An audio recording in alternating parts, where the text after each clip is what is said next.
بہن کی شادی کو 6 سال ہو گئے ہیں۔ میں کبھی اس کے گھر نہیں گیا۔ عید، شبرات ابو امی ہی جاتے ہیں۔ میری بیوی ایک دن مجھے کہنے لگی کہ آپ کی بہن جب بھی آتی ہے اس کے بچے گھر کا حال بگاڑ کر رکھ دیتے ہیں، خرچ دگنا ہو جاتا ہے، اور تمہاری اماں ہم سے چھپ کر کبھی اس کو صابن کی پیٹی دیتی ہے، کبھی کپڑے، کبھی سرف کے ڈبے، اور کبھی کبھی تو چاول کا تھیلا بھر دیتی ہے۔ اپنی ماں کو بولو یہ ہمارا گھر ہے، کوئی خیرات سینٹر نہیں۔ مجھے بہت غصہ آیا۔ میں مشکل سے خرچ پورا کر رہا ہوں اور اماں سب کچھ بہن کو دے دیتی ہے۔ بہن ایک دن گھر آئی ہوئی تھی۔ اس کے بیٹے نے ٹی وی کا ریموٹ توڑ دیا۔ میں ماں سے غصے میں کہہ رہا تھا کہ ماں، بہن کو بولو کہ یہاں صرف عید پر ہی آیا کرے، اور یہ جو آپ صابن، سرف اور چاول کا تھیلا بھر کر دیتی ہیں نا، اس کو بھی بند کریں۔ ماں چپ رہی، لیکن بہن نے ساری باتیں سن لی تھی۔ میری بہن کچھ نہ بولی۔ 4 بج رہے تھے۔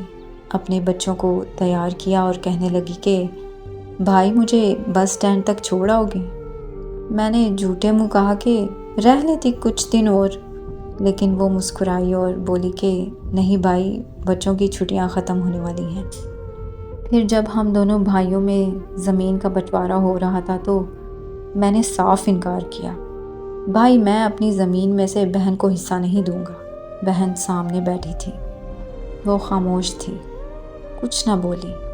ماں نے کہا کہ بیٹی کا بھی حق بنتا ہے، لیکن میں نے گالی دے کر کہا کہ کچھ بھی ہو جائے میں بہن کو حصہ نہیں دوں گا۔ میری بیوی بھی بہن کو برا بھلا کہنے لگی، اور وہ بیچاری خاموش تھی۔ بڑا بھائی کچھ وقت کے بعد الگ ہو گیا، اور میرے بیٹے کو ٹی بی ہو گئی۔ میرے پاس اس کا علاج کروانے کے لیے پیسے نہیں تھے۔ میں بہت پریشان تھا۔ قرض بھی لے لیا تھا 1 لاکھ روپیہ۔ بھوک سر پر تھی۔ میں بہت پریشان تھا، کمرے میں اکیلا بیٹھا تھا، شاید رو رہا تھا اپنے حالات پر۔ اس پر وہی بہن گھر آ گئی۔ میں نے غصے میں بولا کہ اب یہ بھی آ گئی ہے منحوس۔ میں نے بیوی کو کہا کہ کچھ تیار کرو بہن کے لیے۔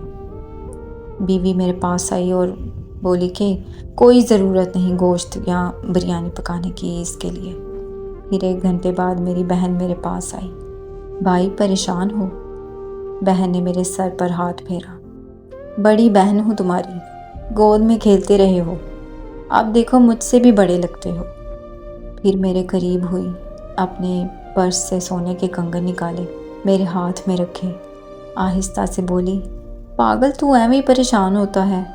بچے اسکول تھے، میں نے سوچا کہ دوڑتے دوڑتے بھائی سے مل آؤں۔ یہ کنگن بیچ کر اپنا خرچہ کر، بیٹے کا علاج کروا۔ شکل تو دیکھ ذرا، کیا حالت بنا رکھی ہے تم نے۔ میں خاموش تھا، بہن کی طرف دیکھے جا رہا تھا۔ وہ آہستہ سے بولی، کسی کو نہ بتانا کنگن کے بارے میں، تم کو میری قسم۔ میرے ماتھے پر بوسہ کیا اور 1000 روپیہ مجھے دیا، جو 500 کے نوٹ تھے۔ شاید وہ اس کی جمع پونجی تھی۔ میری جیب میں ڈال کر بولی، بچوں کو گوشت لا دینا، پریشان نہ ہوا کر جلدی سے۔ اپنا ہاتھ میرے سر پر رکھا اور کہا کہ دیکھ کیسے تیرے بال سفید ہو گئے۔ وہ جلدی سے جانے لگی۔ اس کے پیروں کی طرف میں نے دیکھا تو ٹوٹی ہوئی جوتی پہنی تھی، پرانا سا دوپٹہ اوڑا ہوا تھا، اور جب بھی آتی وہی دوپٹہ اوڑھ کر آتی۔ بہن کی اس محبت میں میں مر گیا تھا۔ ہم بھائی کتنے مطلب پرست ہوتے ہیں، بہنوں کو پل بھر میں بیگانہ کر دیتے ہیں، اور بہنیں بھائیوں کا ذرا سا دکھ برداشت نہیں کر سکتی۔ وہ ہاتھ میں کنگن پکڑے زور زور سے رو رہا تھا۔ اس کے ساتھ میری آنکھیں بھی نم تھیں۔ اپنے گھر میں خدا جانے کتنے دکھ سہ رہی ہوتی ہیں۔ کچھ لمحے بہنوں کے پاس بیٹھ کر حال چال ہی پوچھ لیا کریں، شاید ان کے چہرے پر کچھ لمحوں کے لیے ایک سکون آ جائے۔ بہنیں ماں کا روپ ہوتی ہیں۔